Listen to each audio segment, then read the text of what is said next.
Neat పరీక్ష లీకేజీపై supreme court న్యాయమూర్తితో విచారణ చేపట్టాలన్నారు MLC Jeevan Reddy. పారదర్శకమైన పరీక్ష నిర్వహణ కోసం కమిటీని ఏర్పాటు చేయాలని కేంద్ర ప్రభుత్వాన్ని డిమాండ్ చేశారు. నీట్ పరీక్ష లీకేజీతో లక్షల మంది విద్యార్థులు మనోవేదనకు గురవుతున్నారన్నారు. ఇది కేంద్ర ప్రభుత్వ వైఫల్యమన్నారు.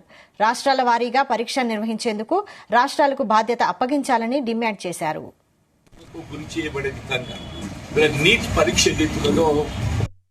వాస్తవాలను వక్రీకరించే విధంగా బీజేపీ నాయకులు ప్రచారం చేయడం చూస్తారు.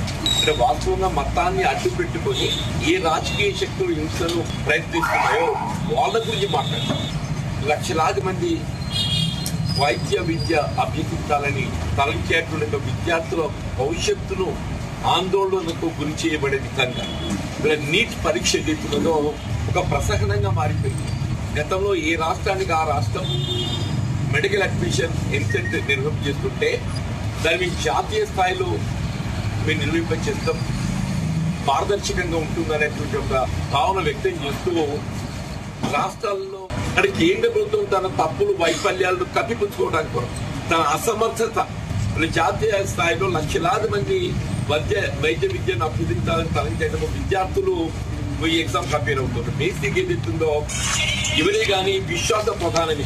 స్టూడెంట్కి వాళ్ళకి ఆ విశ్వాసం లోపిస్తే అది ఎక్కడో ఇది పారదర్శకత లోపించింది. గ్రేస్ మార్క్స్ అనే అంశం ఎందుకు తెర మీదకి వచ్చింది?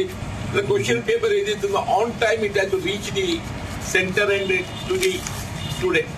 మీరు క్వశ్చన్ పేపర్ సరైన సమయానికి అందింపు చేయలేకపోవటం, మేము గ్రేస్ మార్క్స్ కలుపుతున్నాం అని చెప్పంటే ఇది ఎక్కడి దాదాపు 24 లక్షల మంది విద్యార్థులు మన రాష్ట్రంలో దాదాపు